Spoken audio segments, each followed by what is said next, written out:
Qué bien, Señor. Amén. Te adoramos, Rey. Gracias por estar aquí, Padre. Merci Seigneur. Amen. Non, non, mais...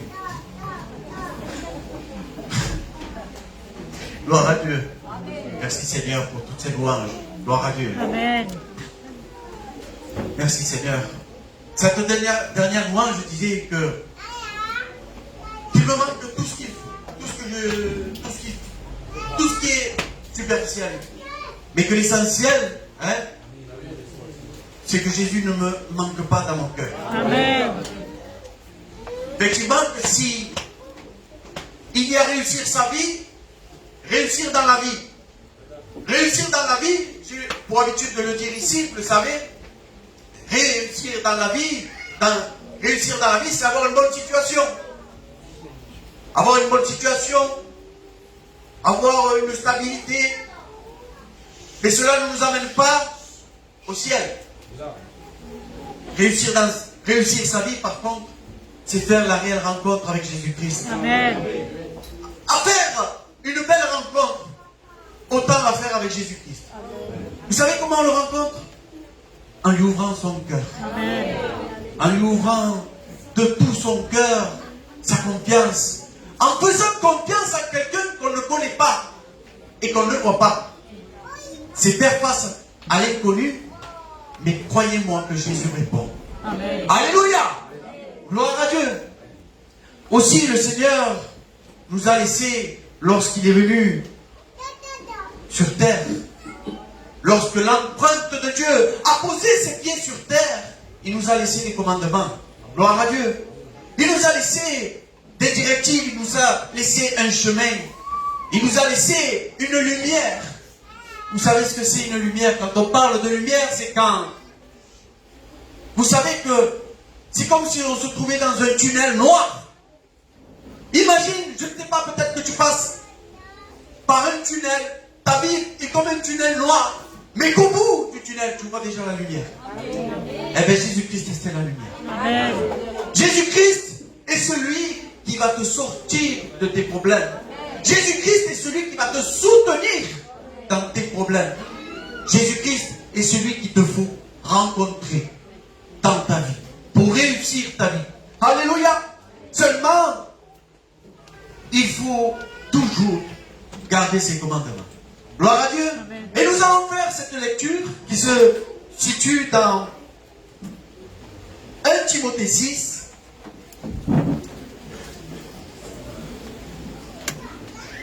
Versets 13 et 14.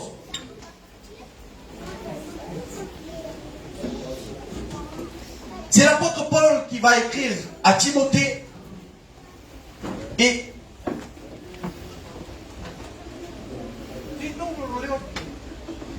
c'est l'apôtre Paul qui va écrire à Timothée en lui faisant de multiples recommandations. Amen. Et ainsi, ça se situe aux alentours de 65 après Jésus-Christ. Et il va lui dire ainsi: je te recommande devant Dieu qui donne la vie à toutes choses, et devant Jésus-Christ qui fit une belle confession devant Ponce Pilate, de garder le commandement et de vivre sans tâche, sans reproche, jusqu'à l'apparition de notre Seigneur Jésus-Christ. Amen. Alléluia. Gloire à Dieu. Nous avons l'essentiel de ce message. Juste avant cela, dans le chapitre 6, Paul était en train de lui dire de fuir toutes les mauvaises doctrines, tous ceux qui enseignaient une mauvaise doctrine, tous ceux qui sont aveuglés par les richesses et qui s'en servent et pour détourner les commandements de Dieu. Alléluia. Il va lui dire ainsi: pour toi, homme de Dieu, fuis ces choses et recherche la justice, la piété, la foi, la charité, la patience, la douceur. Combat le bon combat de la foi. Saisis la vie éternelle. Saisis la vie éternelle. C'est une opportunité que peut-être tu n'auras plus. Si tu ne connais pas le Seigneur, si tu n'as pas encore fait une réelle rencontre avec le Seigneur, saisis la vie éternelle. Jésus-Christ donne la vie éternelle. Amen. Alléluia. Gloire à Dieu. Et ainsi, il va te dire ainsi, je te recommande. C'est un conseil de Dieu, de la part de Dieu. Paul lui disait à Timothée, mais Dieu vous dit un conseil ce soir. Une recommandation. Vous savez ce que c'est une recommandation? Cela veut dire, je te préviens. Cela veut dire, je te conseille de suivre ce que je te dis, ce que tu as déjà reçu. Je te recommande. Renouveler. Si tu as besoin de renouveler tes forces aujourd'hui, sache que le Seigneur te relève. Amen. Alléluia. Recommander. Recommander, cela veut dire encore de te rappeler de ce qui s'est fait et de ce qui s'est dit, de pouvoir persévérer. Je te recommande pour que tu puisses continuer à marcher. Marcher dans la lumière comme lui, il est lumière. Alléluia. Gloire à Dieu. Amen. Bénissons le nom du Seigneur. Alors, pour que ce soit encore plus solennel, mes frères, ce soir, je vais essayer d'être plus court. Que Dieu fasse. Que le Seigneur m'utilise comme un bon instrument. Seigneur, tu m'aides. Amen. Touche les cœurs. Tu connais ton auditoire, Seigneur Jésus. Que tu puisses agir dans les cœurs. Amen. Gloire à Dieu. Il va dire ici, je te recommande, devant Dieu, qui donne vie à toutes choses. C'est solennel. Devant Jésus-Christ, qui a fait une belle confession devant Ponce Pilate. Et je vais vous expliquer qui sont ces deux. Comment on va mettre quelque chose du bois massif, du chêne. Bravo, tu as tout sais.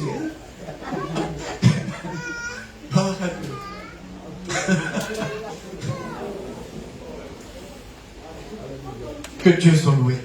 Béni soit le nom du Seigneur. Dieu est le créateur de toutes choses. Vous savez, quel est ton problème? Quel est ton souci? Quelles sont tes espérances? Ne doute pas devant Dieu. Car Dieu va dire ainsi, Marc 9, 23, car tout est possible à celui qui croit. Amen. Ne décourage pas. La victoire est en toi. Amen. La Bible va dire ainsi, nous sommes plus que vainqueurs en Jésus-Christ. Je puis tout par celui qui me fortifie. Gloire à Dieu. Amen. Béni soit le nom de Dieu. Prends des forces, Église. Prends des forces, mon ami. Gloire à Dieu. Car Jésus veut te soutenir ce soir. Alléluia. Regardez, quel que soit le problème que nous puissions passer, voici ce que la puissance de Dieu. Le premier jour, il va dire que la lumière soit, et la lumière fut. La terre était informe et vide. Et Dieu va envoyer l'entendement, la lumière de l'entendement. La lumière pour que la terre puisse commencer à obéir. Si on ne peut pas entendre, si on ne peut pas comprendre, on ne peut pas obéir. Alors Dieu va envoyer la lumière. Et la lumière, au jour d'aujourd'hui, Jésus-Christ est venu sur terre justement pour que nous puissions obéir à ses commandements. Béni soit le nom du Seigneur. Le deuxième jour, il a fait une étendue. Le troisième jour, il va faire la partie sèche. Il va réunir les eaux. Il va créer une partie sèche. Vous imaginez tout l'eau de l'océan. Imaginez la force et la puissance de Dieu. Pour créer la terre sèche. Pour que l'être humain, il va préparer les choses pour que un homme puisse pouvoir vivre. Alléluia. Il va tout préparer. Le Seigneur veut préparer ta vie aujourd'hui pour que tu puisses vivre la vie éternelle avec lui. Alléluia. Gloire à Dieu. Au quatrième jour, il va écoutez bien, c'est très important. Il va créer, parce qu'il est créateur, les luminaires, pour qu'on puisse, nous, aujourd'hui, nous les hommes, se repérer dans le temps.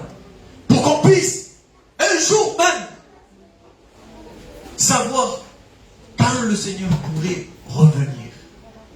Nous ne pouvons pas savoir ni le jour ni l'heure, mais une chose est sûre, la louange le disait. Maranatha, Cristo viene. Maranatha, Cristo viene. Alléluia. Le Christ revient.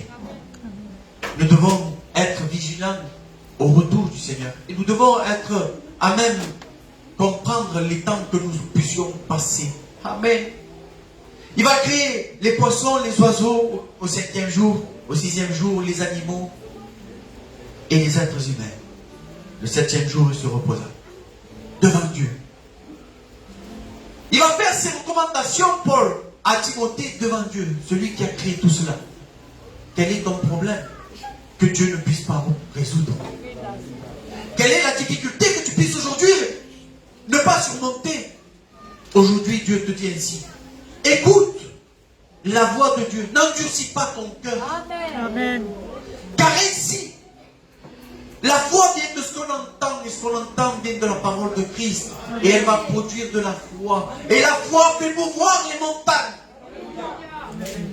Si tu ne veux pas écouter, tu vas manquer de foi.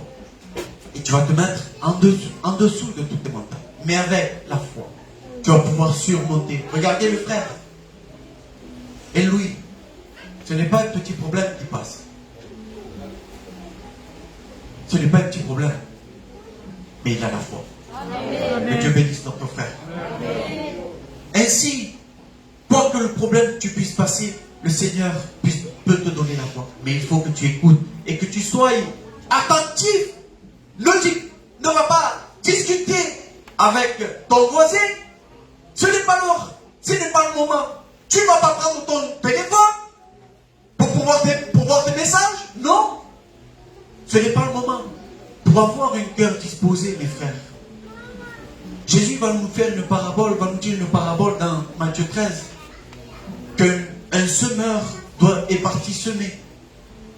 Une partie tomba dans le champ, dans le chemin. Les oiseaux sont venus, ils ont enlevé. Ils ont picoré, ils ont enlevé la semence. Ce n'était pas une bonne terre. Une autre semence va se jeter et va être jetée parmi les pierres. Mais lorsque ça va croître rapidement, mais parce que si tu n'as pas de racines, le soleil va venir, va se lever. Et ça va être des difficultés. Vous savez, c'est des difficultés que l'on puisse passer, des embûches, des obstacles à venir à culto. Vous savez, à culto, la réunion. Vous savez, si tu t'éloignes de la réunion, si tu n'es plus fidèle autant à la réunion, crois-moi que l'envie de venir à la réunion, le diable ne voudra pas. La chair, elle ne voudra pas que tu reviennes à la réunion. Et le diable veut que tu te perdes, puisque son but à lui, c'est d'accaparer les gens, de les enlever de la vie éternelle. Alléluia. Une autre partie tomba dans les ronces, dans les épines, et par les soucis de la vie, les séductions de ce monde, les richesses, eh bien, le germe a été étouffé. C'est-à-dire qu'un jour, si tu te préoccupes trop des choses de ce monde, la semence, la parole de Dieu va mourir. Et ça ne va pas porter du fruit. Mais un cœur sincère, un cœur qui est ouvert à Dieu, un cœur qui donne sa confiance en Dieu, qui ne connaît rien peut-être, mais qui a envie de pouvoir écouter la parole de Dieu. Eh bien le Seigneur va faire que ta vie soit échangée. Amen. Elle puisse être transformée. Alléluia. Béni soit le nom du Seigneur. Alors, comme je dis, Paul a fait ce serment, on va dire, il a cette recommandation devant Dieu. Il a dit aussi de porter cette recommandation devant Jésus-Christ, qui a fait une belle confession devant Ponce Pilate. Et là, vous allez me dire, mais quelle confession a-t-il pu dire à Ponce Pilate? Cela se situe dans Jean 18. L'évangile de Jean, chapitre 18, au verset 33-37. Il va dire ici, es-tu le roi des Juifs? Es-tu le roi des Juifs? Ponce Pilate va lui demander. C'est parce que, et Jésus va lui répondre, c'est parce que les autres te le disent, ou c'est parce que c'est toi qui le dis? Et ainsi de suite, il va lui dire, ne sais-tu pas que ta nation, et les souverains sacrificateurs, peut-être que les gens de ce monde, les gens les plus proches, veulent te couler. Mais Jésus a donné sa vie pour toi. Amen. Béni soit le nom du Seigneur. Jean 1 va dire ainsi, dans l'évangile de Jean, chapitre 1 va dire ainsi, Jésus est venu chez les siens, et les siens ne l'ont point reçu. Mais à tous ceux qui ont cru en sa parole, à tous ceux qui veulent avoir une relation avec Dieu, à tous ceux qui vont croire en sa parole, alors la parole a le pouvoir de les faire devenir enfants de Dieu. Amen. Alléluia. Tu veux devenir enfant de Dieu? Est-ce que tu veux rester enfant de Dieu? Amen. Garde la foi. Gloire à Dieu. Béni soit le nom du Seigneur. Il est le roi des Juifs, oui. A-t-il cru qu'il était le roi des Juifs? Oui. Vous savez pourquoi? Il a écrit sur la pancarte au-dessus de sa tête, au niveau de sa croix. Il a dit, celui-ci, il meurt parce qu'il est le roi des Juifs. C'est que c'est la certitude. Il était le roi des Juifs. Amen. Amen. Béni soit le nôtre. Il est le Messie. Il est celui qui vient. Vous savez ce que c'est le Messie?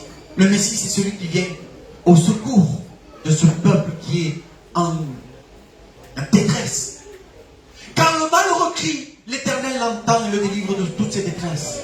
Lorsque le peuple d'Israël était en esclavage en Égypte, il gémissait, il criait auprès de Dieu. Et Dieu s'est accordé de son alliance qu'il avait fait avec son peuple, avec Israël. Et il envoya Moïse pour le délivrer. Alléluia. Amen. Béni soit le nom du Seigneur. Ainsi, Jésus veut te sauver de ce monde. Sauver de la perdition. Béni soit le nom du Seigneur. Jésus-Christ. Ce sont des recommandations les plus solennelles qu'il fait devant Timothée. Et il va lui dire, qu'est-ce qu'il va lui dire? Qu'est-ce qu'il va lui demander? Qu'est-ce qu'il va lui recommander? Qu'est-ce qu'il va lui conseiller? Vous savez, de garder le commandement. Nous devons garder le commandement. Celui de Jésus-Christ dit, aimer Dieu de tout son cœur, de toute sa pensée, de tout son âme, de tout son corps, âme et esprit. Et d'aimer son prochain comme soi-même. Amen. Comme soi-même. Alléluia. Nous devons, vous savez, je ne sais pas quelle embûche peut t'arracher les choses de Dieu. Mais le Seigneur veut te dire que tu dois l'aimer. Et tu dois aimer ton prochain. Alléluia. Amen. Paul de son côté à Timothée va lui faire des recommandations. Et écoutez cela. Il va lui dire aussi, dans 1 Timothée 5, il va dire, de ne pas reprimander un vieillard trop rudement. Il va dire, exhorte les jeunes comme si c'était ton frère ou ta soeur. Vous savez, exhorter, ça veut dire encourager. Si on voit un frère en difficulté ou une soeur en difficulté, nous qui sommes ici, qui sommes un peu plus forts, nous devons encourager notre frère et soeur. Alléluia. Nous devons encourager aussi les femmes âgées, les considérer comme nos mères. Alléluia. Amen. Gloire à Dieu. Nous devons honorer les veuves. Nous devons honorer les veuves. Et vous savez, écoutez, l'Église primitive considérait les veuves comme les intercesseurs de l'Église. parce qu'elle devait prier jour et nuit, parce qu'elle priait jour et nuit pour l'église. Alléluia. Alors l'église primitive, il est considéré comme les intercesseurs de l'église, les gardiens de la porte et l'autel de Dieu. Amen. Que Dieu bénisse ces femmes. Amen. Ces femmes de Dieu. Qu'elles puissent poursuivre, qu'elles soient veuves ou non, c'est certain.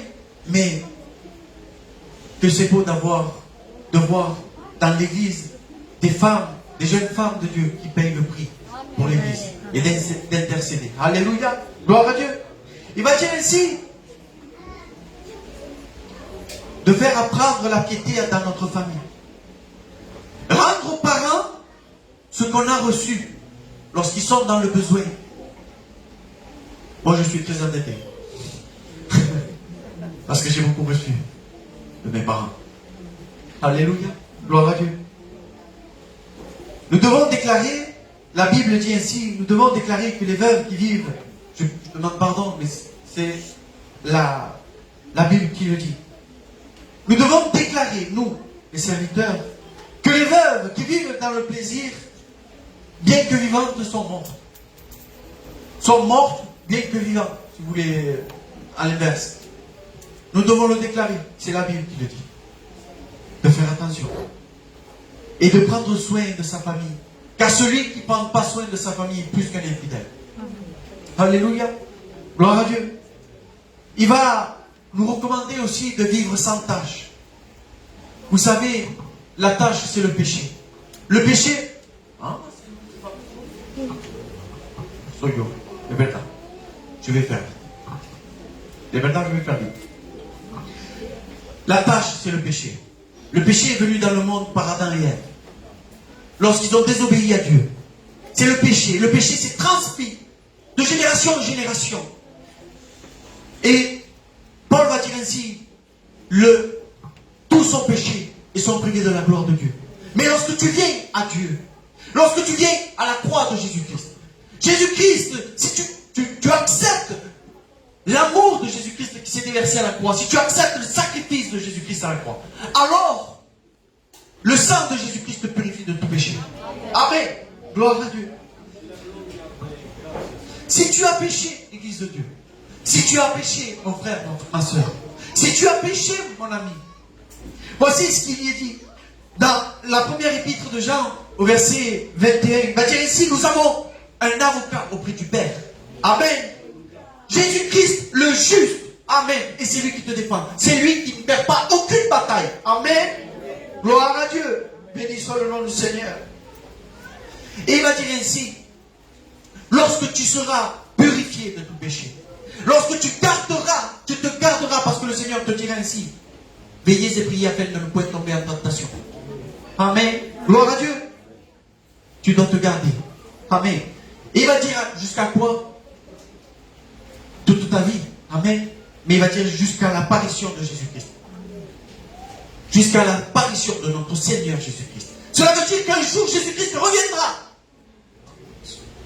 Il va revenir pour prendre son église. Et nous devons tenir ferme. Alléluia. Et si tu ne connais pas Jésus-Christ, viens et sois du voyage avec nous. Amen. Parce que celui qui ne prend pas, qui n'accepte pas Jésus-Christ aujourd'hui, demain il le regrettera éternellement. Et nous devons être conscients de cela. C'est que Jésus-Christ sauve pour l'éternité. Alléluia. Mais celui qui n'accepte pas le sacrifice de Jésus-Christ est déjà jugé. Alors nous devons, le Seigneur te donne, Dieu te donne l'opportunité aujourd'hui. Il te présente deux chemins. Il y a le chemin de la mort et le chemin de la vie. Amen. Mais il te conseille de prendre celui de la vie. Amen. Amen. Gloire à Dieu. Béni soit le nom du Seigneur. Alors, si je reprends ce verset qui est immense et qui m'a fait beaucoup de bien, je te recommande devant Dieu qui donne la vie à toutes choses et devant Jésus-Christ qui fit une belle confession devant Ponce Pilate, de garder le commandement, de vivre sans tâche, sans reproche, jusqu'à l'apparition de notre Seigneur Jésus-Christ. Amen. Que le Seigneur bénisse. Amen.